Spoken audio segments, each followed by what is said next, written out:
자, 오늘은 도함수의 활용 7번째 파트 방정식과 부등식에서의 활용을 배워보도록 할 거예요. 우리가 보통 방정식에서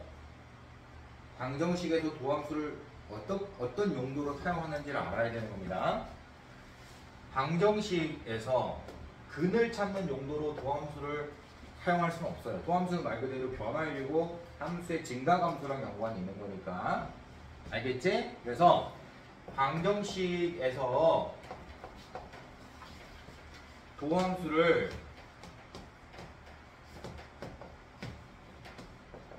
활용한다는 것은 그래프를 이용하겠다는 거예요.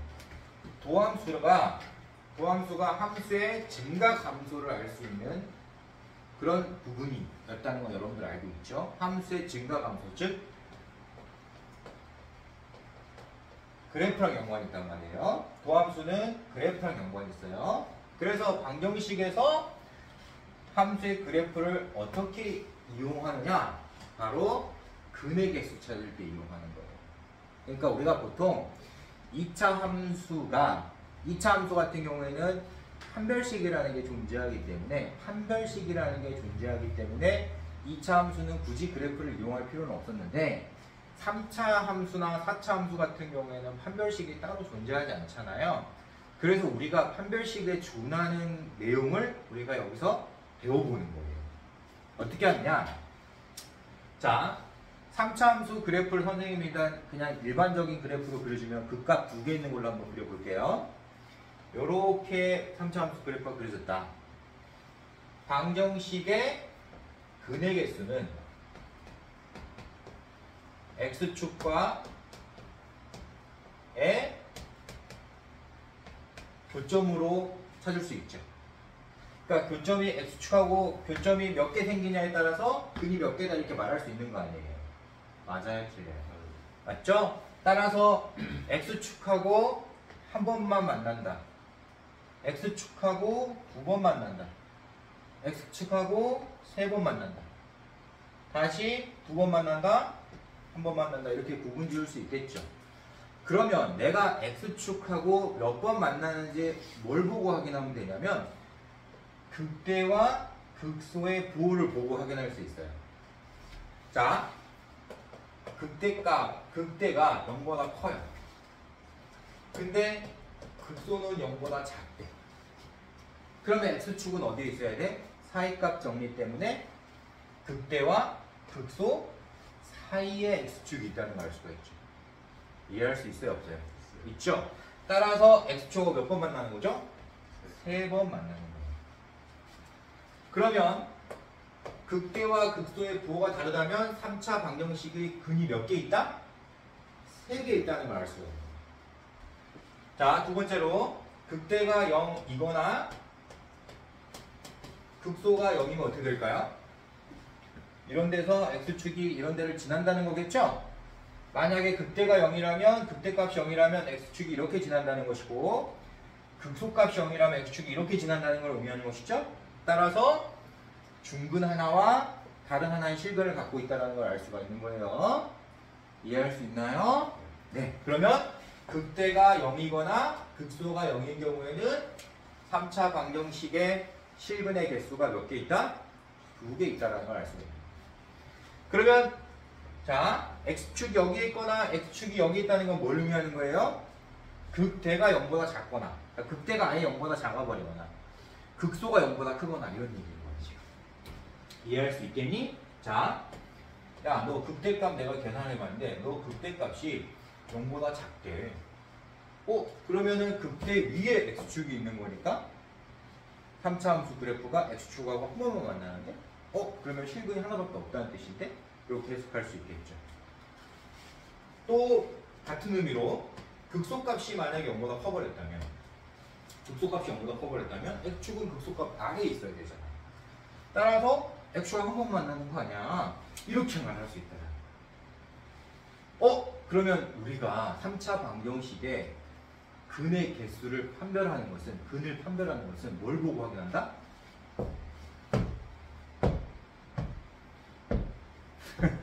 극대 극소를 보고 확인하는 거예요. 그러면 우리가 3차 방정식의 근의 판별 이론은 극대 극소를 통해서 만들어낼 수 있다. 이렇게 여러분들 해석합니다. 그러면 어떤 3차 함수가 어떤 3차 방정식이 서로 다른 세 개의 식을 가지고 있다. 그럼 어떤 조건을 만족했다는 거예요?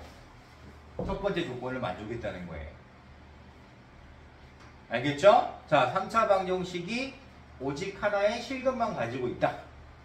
라고 하면 세 번째 조건을 만족한 거예요. 이해할 수 있겠습니까? 이제 두 번째 조건은 실근 2개 있는 거예요.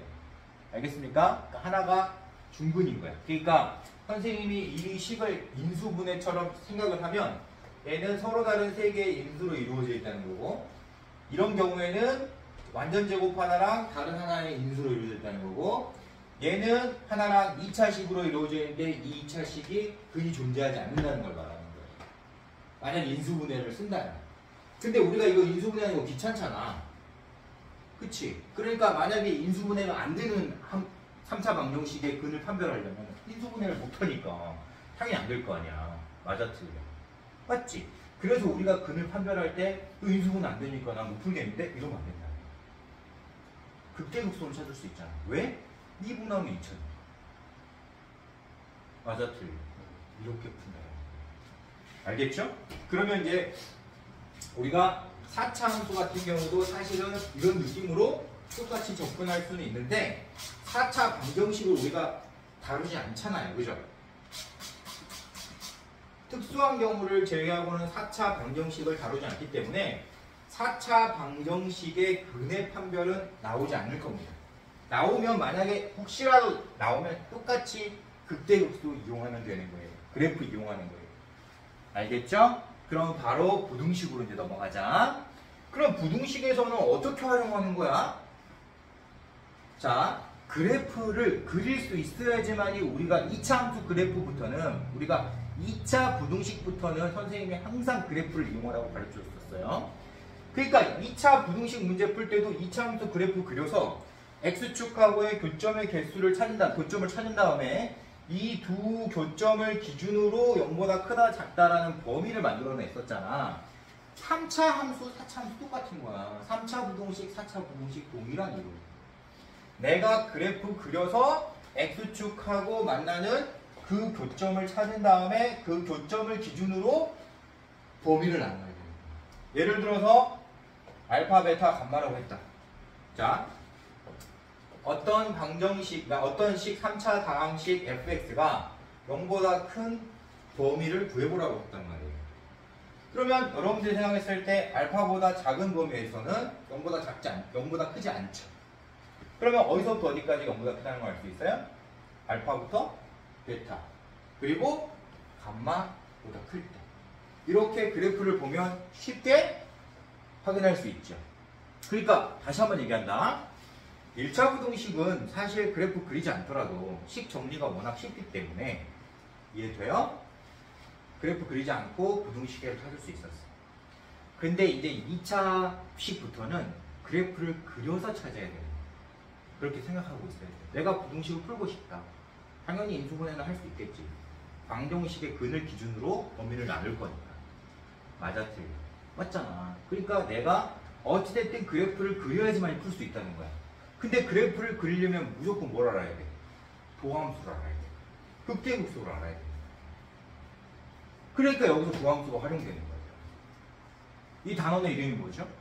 방정식과 부등식에서 도함수를 어떻게 활용하느냐가 이 단원의 타이틀이잖아. 이해할 수 있겠지?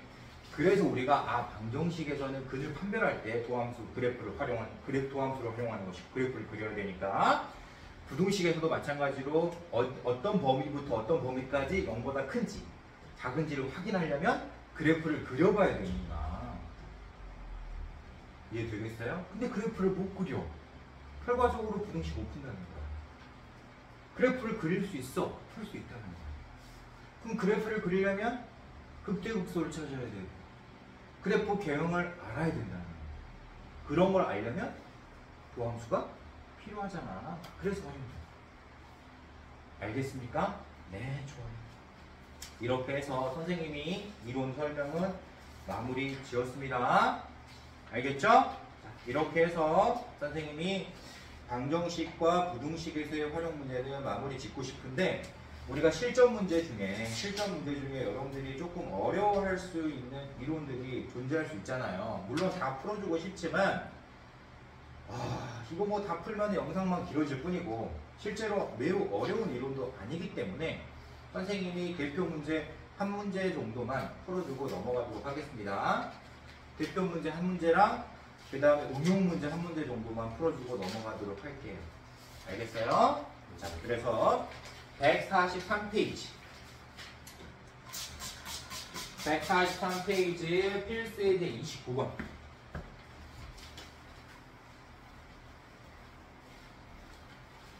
네, 1번 문제 한번 보도록 할게요.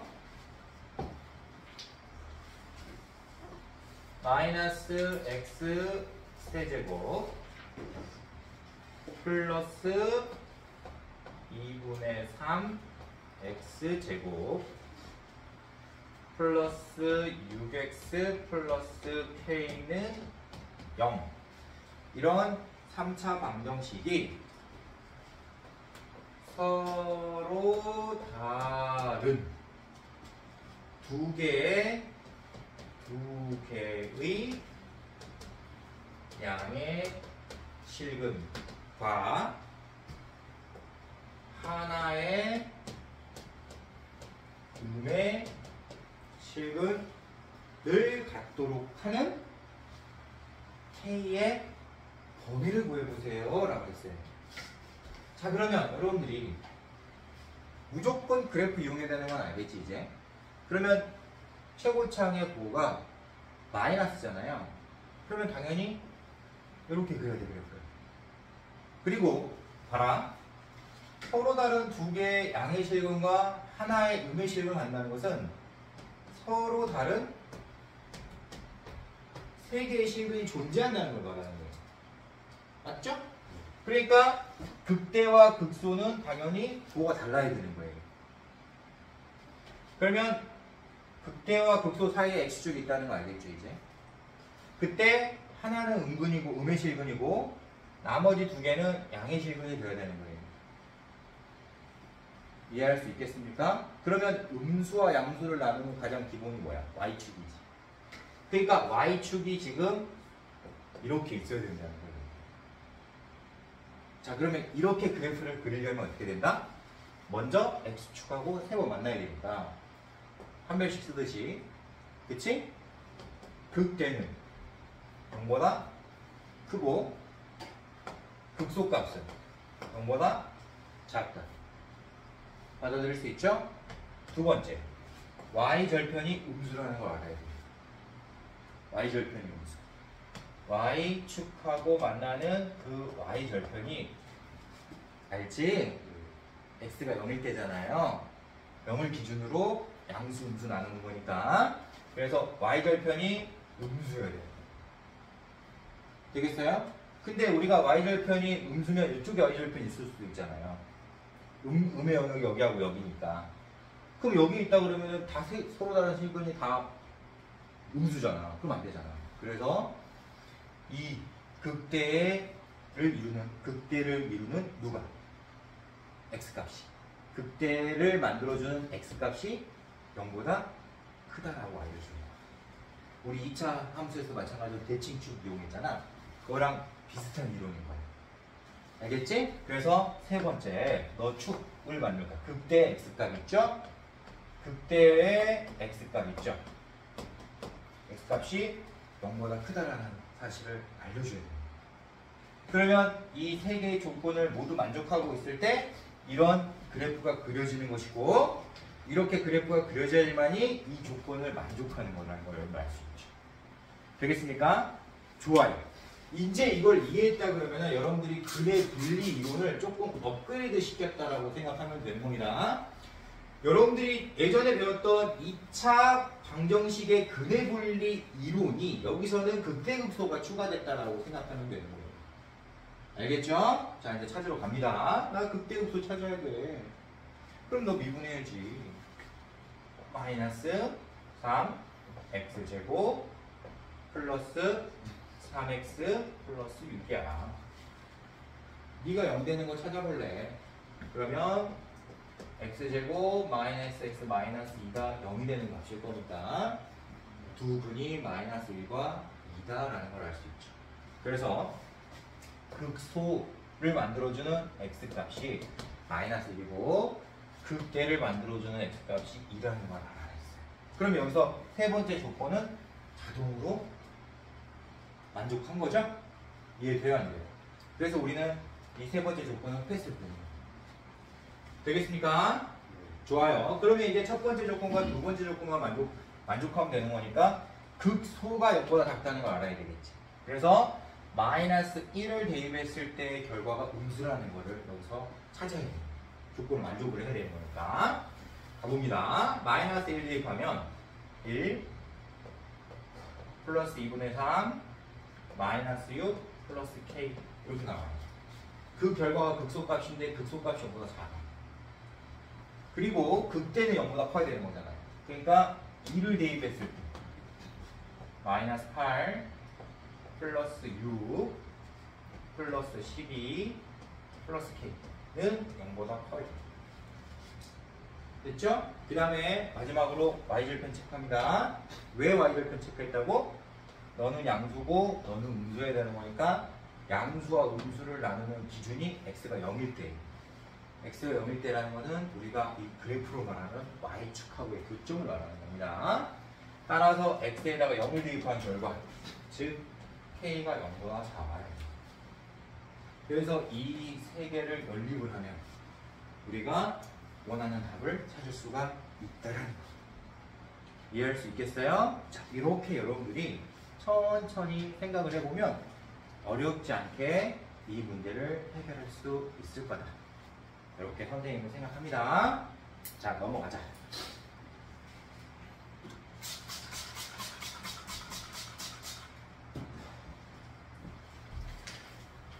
(145페이지) 필수예제 31번. 145페이지 필수예제 31번. 자, 우리가 절대 부등식이 뭔지 알죠? 자, 선생님이 얘기했잖아. 이거는 어떤 부등식이든 간에 똑같은 거야. 내가 절대 부등식을 푸는 원리는 사실 최대 최소 이용하는 거라고 몇 번 말했어요, 여러분. 내가 최대값 또는 최소값을 찾아서 만약에 어떤 기준이 되는 값보다 항상 커야 된다 그러면은 이 식의 계산 결과 중에 가장 작은 게 너보다 크면 된다라고 말했고, 너가 작다, 항상 작다라고 했어. 그러면 너를 계산한 식의 값 중에 가장 큰 값이 너보다 작으면 너는 항상 얘보다 작을 거 아니야. 이렇게 말하려 했단 말이야. 그러니까 모든 절대 부등식은 항상 최대 최소랑 연관이 있다라고 여러분들은 생각을 하고 있었어요. 일단은 이 문제를 보기 전에. 근데 보니까 145페이지 필수의 31번에 1번 보면 모든 실수잖아요. 모든 실수라는 말이 등장했다는 건 뭐예요? 절대 부등식이라는 거예요. 항상 성립하는 거예요. 따라서 모든 실수 x에 대하여 부등식 x4제곱 마이너스 32x 플러스 a가 0보다 크거나 같다는 것을 우리가 풀 수 있어야 되는 거예요. 그러니까 다시 한번 얘기하면 모든 실수에 대해서 이 부등식이 성립하려면 이걸 계산한 이 4차식을 계산한 결과 중에 가장 작은 최소가 0보다 크거나 같다는 걸 알려주면 되는 거예요. 그게 증명인 거예요. 알겠지? 그래서 우리는 결과적으로 너의 최소값을 찾아야 되는 거예요. 근데 선생님이 얘기했잖아요. 2차, 3차, 4차 최소값 찾으려면 어떻게 해야 된다고? 그래프 그려야 된다고 했지. 특히 3차, 4차는 그래프 그려야 돼요. 알겠습니까? 그래서 너도 그래프를 그릴 건데 잘 들어. 4차잖아요. 보통 우리가 최소 찾을 때 이렇게 4차 그릴 거 아니야. 그러니까 극소가 되는 지점에서 최소가 나온다는 것쯤은 여러분들이 알고 있겠지. 그래서 우리는 극소를 찾으러 가야 돼. 그럼 당연히 뭘 찾아야 돼? 2분의 도함수가 0이 되는 걸 찾아야 돼. 받아들일 수 있나요? 따라서 4x 세제곱 마이너스 32 도함수 찾았죠? 너가 0이 되는 걸 찾으려. 그러면 x 세제곱 마이너스 8은 0이 되는 x값 찾는 거니까 얘는 몇 번 0이 돼요? 한 번만 0이 되죠. 실수에서. 그러니까 그래프가 이렇게 안 그려진다는 얘기잖아요.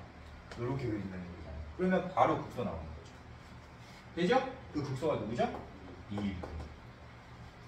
그러면 극소값이 최소값일 거니까 당연히 x가 2일 때 최소가 되는 거고 그게 0보다 커나 같으면 모든 실수에 대해서 너는 0보다 커나 같은 거야. 이렇게 말할 수 있어요. 선생님 설명 알겠죠? 이렇게. 다시 절대부등식을 푸는 원리는 최대값하고 최소값을 이용하는 것이다. 근데 내가 최대 최소를 찾으려면 무조건 그래프를 그려봐야 된다고 생각을 해야 돼요. 알겠습니까? 알겠죠? 그래서 도함수가 활용된다. 그래프를 그리기 위해서 너무 당연한 얘기예요. 그러면 146페이지에 있는 필수에서 32번도 그래프 그려서 최소값 이용하는 이론이겠죠? x가 0보다 커나 같은 범위에서 항상 성립하라고 했잖아. 절대부등식이잖아요. 그쵸? 그러면 x가 0보다 커나 같을 때에 최소값 찾으면 되는 거잖아요. 이해됩니까? 항상 절대부등식은 최대값, 최소값 찾는 이론인데 최대, 최소 알려면 그래프를 그려봐야 된다. 기억해야 되는 겁니다. 이렇게 하면은 여러분들이 난이도 높은 이런 문제들도 충분히 해결할 수 있어요. 충분히 해결할 수 있어요. 되겠습니까? 자, 오늘 선생님이 속도, 가속도 설명을 해주고 마무리를 지으려고 했는데 시간이 조금 애매해서 속도와 가속도는 선생님이 다음 시간에 좀 디테일하게 설명해 주도록 하겠습니다. 그러면 우리 오늘 여기까지 정리를 하고 다음 시간에 속도, 가속도에서 만나요. 수고들 많았어요.